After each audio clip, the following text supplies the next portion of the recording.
What's up, guys? zEnergiized here, and today giving you guys my first Black Ops 4 gameplay on the map Hacienda. This is going to be me using the Vapor back when I didn't have diamond camo for my ARs, which I do have. I also have subs diamond. I'm not going for dark matter just because I don't really like hardcore that much. And it is just a gameplay and hardpoint I had when I'm playing pubs. I would say I'm pretty good at pubs with this game. In the beginning of this game, I kind of get pooped on, but in the game it picks up and the gameplay will speak for itself. In this gameplay, I'm using the Vapor with Elo stock 2, which means I have stock 1 as well, and long barrel. My kill streak is going to be the counter UAV, the helicopter, and the gunship, the AC-130. One of my favorite combos in the game. It stops people from looking at their radar too much for using fog of war, their recon darts, and everything. The tech helicopter is just insane. It's one of the best kill streaks in the game. And the gunship, just the gunship is self-explanatory. It's the highest kill streak, one of the highest killing kill streaks. You know, it's like something that's really fun to use when you're playing pubs by yourself and you want to get a bunch of kills. The specials I go to for public matches is Fire Break with the Heat Wave, and the Purifier. Heat Wave, when you use it in front of a hill, it goes through walls, and you get a bunch of points so you can get towards your next streak. In this gameplay, I think I use it a couple times, and I get all my streaks just from using one Heat Wave, pretty much. So I like using Heat Wave a lot when I want to break a hill. Like right here, I'm going to get by this wall, just hold down R1 and get a bunch of hit markers and a bunch of points just for sitting next to the wall. You do have to make sure you don't go past 0 HP, because then once you get to 0, you're obviously going to die. But if you go past the red, you start losing HP at an exponential rate. So if you hold it for a longer amount of time, you lose more health. So that's just how it goes. That's why they kind of how to balance out that specialist equipment. In this gameplay, I'm playing hardpoint on this map. This map's a good hardpoint map in my opinion.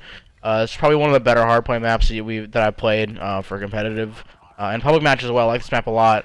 It kind of reminds me of the map Showdown from COD 4, where there's two lanes going to the middle, and there's a big fountain in the middle of it, and then on the outside there's little buildings you can go around. So it kind of reminds me of that map.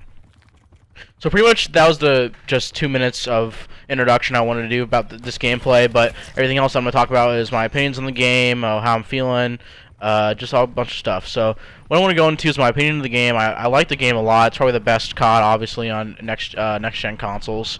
I think it's probably in order for me. Probably this game, and then Black Ops 3, then Ghost, then AW, and then World War II, and then Infinite Warfare. In my opinion, people would probably switch around Black Ops 3 and Ghost maybe. But I just I playing pubs in that game a lot, so that's why I put that at number 2. I kind of like the gun balance in this game is pretty good. I wish they would nerf the ICR grip 2 a little bit, like maybe reduce the range, but keep the stability and everything. Because what makes that gun really good is that you can just pre-aim everything and have accuracy like no other. And if you're playing against pros or anything, it's pretty much they're gonna get guaranteed kills on you if they're just pre-aiming an alley. So they kind of need to maybe reduce the range on the gun to make you a little bit more hit markers, maybe. That's how I would do it. Or if they wanted to keep the ICR how it is, they would need to buff the subs a lot. None of the subs can really compete with the ICR and the Vapor and the Maddox and the Swordfish up close or long range. So maybe if they buffed the subs a little bit but kept the ARs the same, it would be a really good balanced game. But when you have the guns like the ICR and the Vapor that annihilate long range and then do really good close range, the MX-9, the GKS, the SOG, the Spitfire, and the Cordite just cannot compete at all when you're playing hardpoint or search and destroy. That's my opinions on the gun balance. The kill streaks are really good too. I like the kill streaks a lot. I use the gunship a lot. The strike team's really good. The drone squad is just fun to use. The Mantis is really good if you control it and you have it in their spawn. The helicopter, like I said before, is nasty. The Hellstorm is pretty overpowered. I like that the UAV and the counter give you 25 points per teammate kill and not 10 like the other Black Ops games did. That's easy streaks right there. And I think the other kill streak, the Thresher, is a really high kill streak, but doesn't get you a lot of points or a lot of kills. So it's not one of my favorite streaks in the game. But if I was low level and I wanted to go for high kills, I would use the Thresher, I guess. Opinions on other things. I'm trying to think of what else I can. Oh, the equipment. The special equipment is kind of overpowered. I'm talking about competitive right now for the equipment. I think the equipment for most of the classes are pretty overpowered and need to be probably banned from competitive. I think that the seeker mines and the razor wire and the barricades and the attack dog. I'm not talking about equipment. The razor wire and the secret mine and the heat wave and the cluster bomb and the grapple gun are kind of overpowered in my opinion. So the equipment probably needs to be banned, but the specialist weapons, in my opinion, should probably stay in the game. Maybe besides Nomad and Recon. Barricade's kind of overpowered as well. But I think they need to have, if they're going to put this whole specialist idea into the game, I think they're really going to want to have it in the game. So we're going to probably have to play with all the specialist weapons at least. We don't use the equipment. I think that for S&D, for competitive, they need to make it so your cooldown is automatic for every round for the equipment for stuns and nades. When you have a game where if you have to wait for your nades to regenerate, it's kind of hard to make plays revolving around what side you're on, depending on when you get your equipment. Like, your whole team might not have a frag grenade, or might not have a concussion grenade, or might not have a trophy system.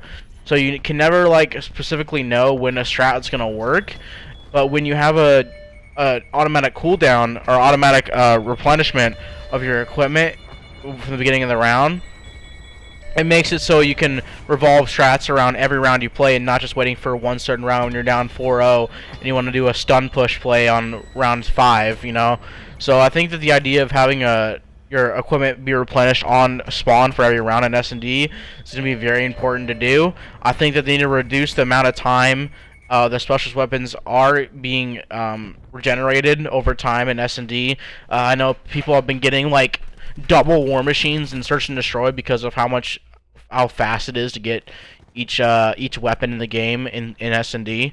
So I think that needs to be addressed a little bit, like they did in, I think it was Black Ops 3, where you could get your Annihilator and everything. Like, if you were just going like an 8 kills, you get your Annihilator in Search and Destroy. And that's what happened at the Totino's Invitational, where it went 5-5, Rise vs. Optic, and they got their Annihilator.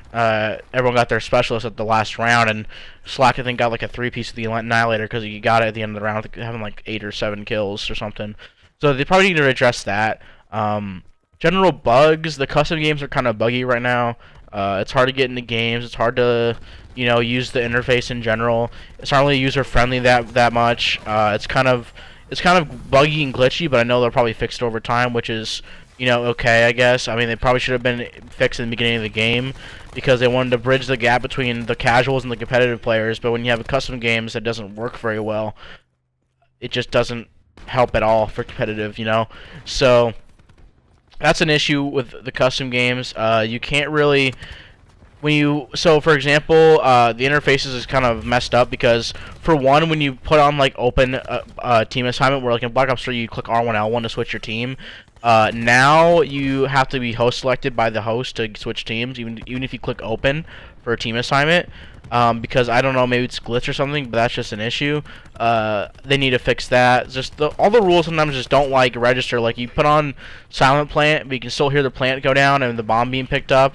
There's a lot of bugs to, like, where if you die and Search and Destroy, you keep your streaks when you die, and you come back the next round, you're still close to your streaks. There's bugs where if you switch a class during the kill cam, you can watch the enemy team and spectate them. That when using RC card, you can see a little crosshair through the wall. So, like, this is a bunch of little bugs that they could probably iron out to make the game a lot better, more fun. One big bug they finally fixed after a couple days was the end at round 7 glitch, where the custom game, even though you set the round win limit to 6, it would still end at round 7 when you won 4 rounds. So they fixed that finally, so it made the game a lot better in that regard, because you want to lose your streaks or lose your specialist for that GB, which was good. But they finally fixed that. And in general, man, I'm enjoying the game a lot for competitive and public matches. All my friends are going for Dark Matter. It's kind of a cool experience to just sit in party chats and just grind out camos and chill to music and have fun. Just listen to music and that kind of stuff, and just chill with my friends and get headshots and hardcore. I'm not going for Dark Matter personally, but my friends are really excited about getting Dark Matter. I know my friend Z Wally has Dark Matter and he looks pretty cool. I thought it looked ugly from the pictures I saw on Twitter, but I looked at the actual camo in game. It's pretty cool, man. I was thinking about going for it. I'm probably gonna go for Diamond Snipers. That's honestly my last one. because I just can't stand hardcore that much. So that's just my opinion on dark matter and going for headshots. It's just not me. But yeah, that's pretty much my opinion of the game, full and full. I hope you guys enjoyed watching this almost quad gunship gameplay. It was a quad gunship gameplay. I got a 15 kill streak at the end right there, so I was going off the end right there. So this is a quad gunship gameplay I got on Hacienda. I think I got 86 or 87 kills or something like that. So it was a pretty good gameplay for pubs. I wasn't using stim shot just because I like going for streaks sometimes, and I put on cosmic device. But mostly in all my public matches I have stim shot on. But for this game I kind of just felt like this lobby was kind of newbie, so I wanted to use cosmic device. So hope you guys enjoyed the gameplay. Leave a like if you enjoyed. Leave a comment below if you want to see some other stuff, some other gameplays. Hope you guys enjoyed my little opinion on Black Ops 4, how I'm doing, and what my opinions are on the game. Hope you guys enjoyed the gameplay. 12,000 damage in that game with 89 kills. So, see you guys next time. Hope you guys enjoy the video. Leave a like, and peace out.